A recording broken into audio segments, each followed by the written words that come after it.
जब सलाहुद्दीन अय्यूबी मिस्र में सुल्तान बनने की तरफ बढ़ रहे थे, तो इसी दौरान बहुत दूर मंगोलिया में एक छोटे से गांव के एक छोटे से कबीले के सरदार के घर में भी एक बच्चा पैदा हुआ, जिसका नाम था तमोजिन, जिसे दुनिया चंगेज खान के नाम से जानती है।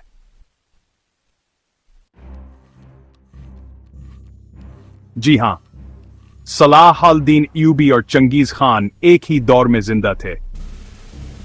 एक ने मुसलमानों को दोबारा इज्जत की तरफ ले जाना था और दूसरे ने मुसलमानों को ऐसा तबाह करना था जो इससे पहले कभी नहीं हुआ था।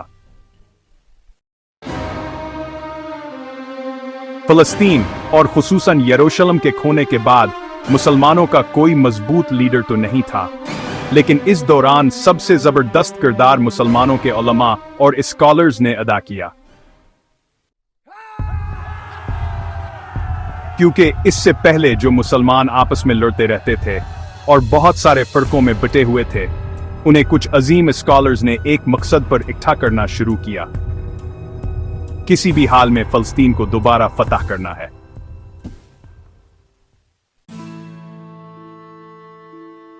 चंगेज खान का असल नाम तमोजिन था। इसका बाप मंगोलिया के एक छोटे से कबीले का सरदार था, लेकिन तमोजिन के बचपन में एक दूसरे कबीले ने इसके बाप को खफिया जहर देकर कत्ल कर दिया। तमोजिन चीन में भी ठीक 6 साल गुलाम बनकर रहा, लेकिन फिर आखिरकार वापस मंगोलिया आया, अपने कबीले को मुत्तहिद किया और आहिस्ता आहिस्ता इसकी मंगोल सल्तनत बढ़ने लगी। ये सल्तनत इतनी बड़ी हो गई कि मंगोलों ने तमोजिन को एक अजीम लक़ब दिया, चंगेज खान, जिसका मतलब है सबसे बड़ा बादशाह खान। लफ्ज़ खान इससे पहले बेभीतर कस्बान में इस्तेमाल होता था, लेकिन चंगेज खान की वजह से यह नाम पूरी दुनिया में मशहूर हो गया। आज दुनिया में कई करोड़ लोग ऐसे हैं जिनके नाम में खान आता है, जैसे शाहिर खान, आमिर खान और इमरान खान। आज भी अगर आप मंगोलिया को देखें तो ये हब तहीरीबा और आम सामलिक है।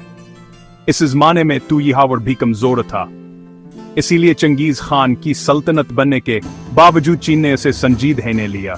लेकिन आने वाले कुछ सालों में चंगेज खान ने चीन के दारुल हुकूमत बीजिंग को फतह कर लिया। पहली बार दुनिया ने देखा कि चंगेज खान कितना जालिम है। इसके जुल्म की का अन्य हम सब ने सन रखी हैं, कहो हलुगों के सर काट कर उनके मीनार बनाता था। लेकिन ये जुल्म चंगेज खान का शूक नहीं था, बल्कि अस्से से बड़ा फायदा था। इसने अपनी पूरी फौज को 10 आदमियों के ग्रुप में तकसीम किया और फिर 10 से 100 से 1000 और 1000 से 1 लाख के ग्रुप बना दिए। चंगेज खान ने अपनी आर्मी के लिए एक असूल बनाया, कहा अगर किसी आदमियों के ग्रुप में एक भी शख्स जंग छोड़कर भाग गया तो बाकियों का सर काट दिया जाएगा। इससे इसकी फौज में कोई भागने की हिम्मत नहीं करता था और जो कोशिश करता इसके अपने साथी हिया से कत्ल कर देते। इसके अलावा चंगेज खान ने इंसाफ का एक सख्त निजाम बनाया कि अगर कोई किसी का घोड़ा चोरी करे और पकड़ा जाए तो उसे इस घोड़े के बदले 10 घोड़े वापस देने होंगे।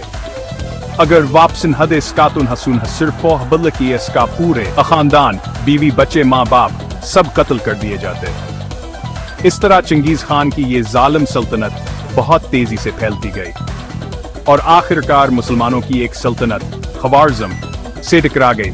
चंगेज खान और ख्वारिज़्म सल्तनत की जंग पहले तो चंगेज खान का कोई आराधा नहीं था, कहो हम सलमानों से लड़े।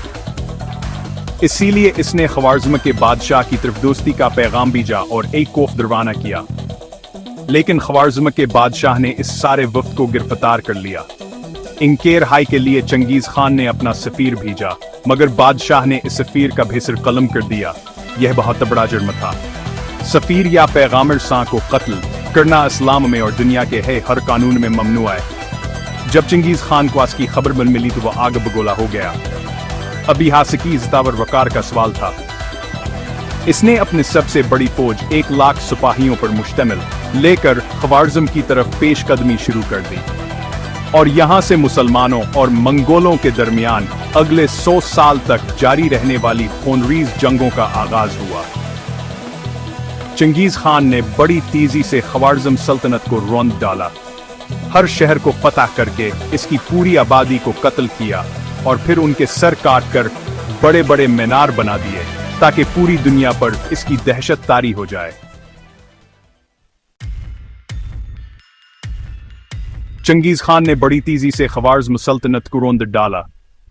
हर शहर को फतह करके इसकी पूरी आबादी को कत्ल किया और फिर उनके सरकार कर बड़े मीनार बना दिए ताकि वो दुनिया पर फिर दथारिया हो जाए। इस वक्त ख्वारिज़्म सल्तनत में आज का अफगानिस्तान, उज़्बेकिस्तान, ताजिकिस्तान वगैरह शामिल थे। हमले से पहले इन इलाकों की आबादी 20 लाख के करीब थी, लेकिन चंगेज खान के हमले के बाद सिर्फ 2 लाख लोग बाकी बचे। यानी इसने तकरीबन 18 लाख मुसलमानों को शहीद कर दिया। इन इलाकों को तबाह करने के बाद एक दिन चंगेज खान ने सारे मुसलमानों को एक मस्जिद में इकट्ठा किया और खुद मंबर पर चढ़कर कहा, मैं तुम्हारे रब की तरफ से तुम पर अज़ाब बनकर भेजा गया हूं।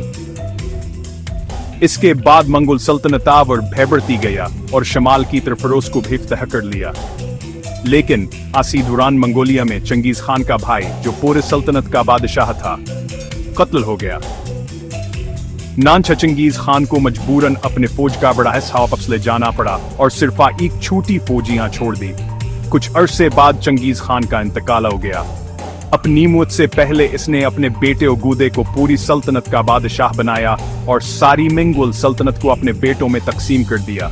लेकिन चंगेज खान के मरने के बावजूद मंगोल सल्तनत मुसलसल फैलती रही। कई साल बाद चंगेज खान के पूते हलाको खान ने एक बहादुरी वजह तैयार किया और रास्को लेकर बगदाद की तरफ बढ़ा। यह वक्त था जब बगदाद खिलाफत अब्बासी का दारुल हुकूमत और दुनिया के सबसे ताकतवर और अजीम शहर था। होना तो यह चाहिए था कि मुसलमान मुत्तहिद होकर मंगोलों के खिलाफ लड़ते, लेकिन मुसलमान असुख्तातने फर्कों में बटे हुए थे कि मंगोलों से लड़ने के बजाय वह आपस में मुनाजरे और बहसों में लगे रहते। हलाको खान ने चारों तरफ से बगदाद का मुहासरा कर लिया। आखिरकार बार हसवा 58 ईस्वी में बगदाद मंगोलों के कब्जे में चला गया। मुसलमान खलीफा को कत्ल कर दिया गया और खिलाफत अब्बासी है जो 500 साल से हुक्मरान थी, हमेशा के लिए खत्म हो गई। हलाको खान की फौज ने बगदाद में इतना खून बहाया कि कहा जाता है दरियाए फरात कई दिनों तक मुसलमानों के खून की वजह से सरखर रहा। और जबानों ने बगदाद की अजीम तरीन लाइब्रेरी दारुल हुकूमत को जलाकर राख किया और इसकी किताबें दरिया में फेंकें तो दरियाए फरात कई महीने तक सियाह हो गया।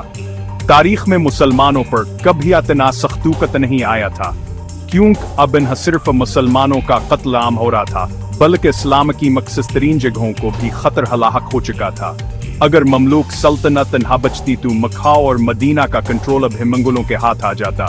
हलाको खान की फौज जब बगदाद को फतह करके मजीद आगे बढ़ी तो मिस्र की ममलूक सल्तनत के सुल्तान ने अपने अजीम जनरल बीबर्स के साथ फैसला किया, कहो हम मंगोलों से जंग करेंगे। सबने उन्हें समझाने की कोशिश की कि है नामुमकिन है। कुछ बड़े आलमा और लोग यहाँ तक कहने लगे कि है मंगोल असल में या जूज हैं और उनसे जीतना मुमकिन न है। लेकिन ममलूक सुल्ताना और बीबर्स ने हिम्मत न हारी। उन्होंने अपनी फौज तैयार करना शुरू की। कई साल बाद चंगेज खान के पूते हलाको खान ने एक बहुत बड़ी फौज तैयार किया और स्कूल कर बगदाद की तरफ बढ़ा। यह वक्त था जब बगदाद खिलाफत अब्बासी का दारुल हुकूमत और दुनिया सबसे ताकतवर और अजीम शहर था। होना तो यह चाहिए था कि मुसलमान मुत्तहिद होकर मंगोलों के खिलाफ लड़ते, लेकिन मुसलमान आसोकतातने फर्कों में बटे हुए थे कि मंगोलों से लड़ने के बजाय वह आपस में मुनाजरे और बहसों में लगे रहते। हलाको खान ने चारों तरफ से बगदाद का मुहासरा कर लिया। आखिरकार 1258 ईस्वी में बगदाद मंगोलों के कब्जे में चला गया। मुसलमान खलीफा को कत्ल कर दिया गया और खिलाफत अब्बासी जो 500 साल से हुक्मरान थी, हमेशा के लिए खत्म हो गई। हलाको खान की फौज ने बगदाद में इतना खून बहाया कि कहा जाता है दरियाए फरात कई दिनों तक मुसलमानों के खून की वजह से सरख रहा। और जबानों ने बगदाद की अजीम तरीन लाइब्रेरी दारुल हुकूमत को जलाकर राख किया और इसकी किताबें दरिया में फेंकें तो दरियाए फरात कई महीने तक सियाह हो गया।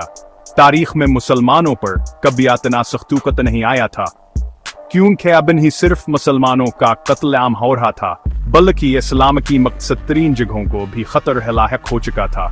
अगर ममलूक सल्तनत हबजती तो मक्का और मदीना का कंट्रोल अब भी मंगोलों के हाथ आ जाता। हलाको खान की फौज जब बगदाद को फतह करके मजीद आगे बढ़ी तो मिस्र की ममलूक सल्तनत के सुल्तान ने अपने अजीम जनरल बीबर्स के साथ फैसला किया, कहो मंगोलों से जंग करेंगे। सबने उन्हें समझाने की कोशिश की गई है नामुमकिन है।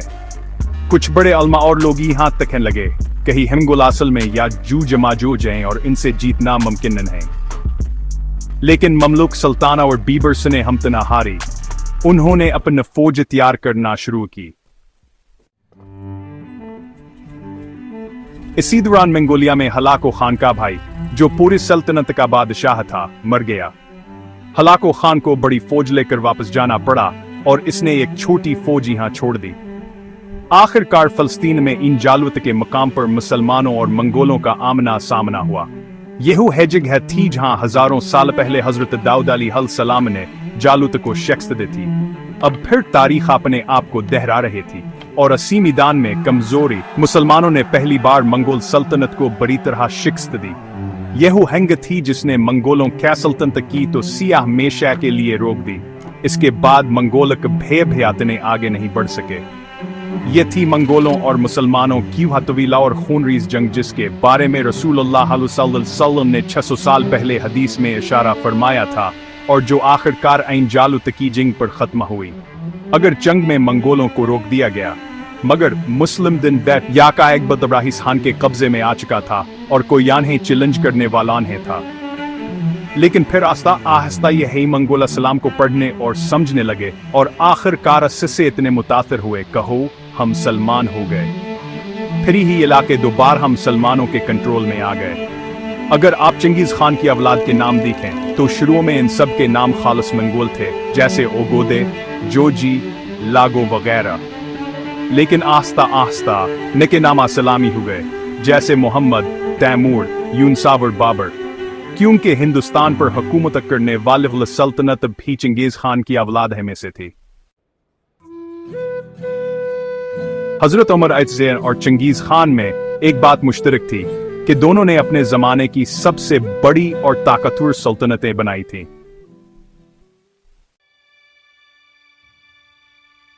लेकिन इन दोनों में एक बहुत बड़ा फर्क भी था। आज चंगेज खान को दुनिया सिर्फ एक जालिम के तौर पर याद करती है, जबकि हजरत उमर बिन खत्ताब को दुनिया आज भी एक अजीम लीडर मानती है।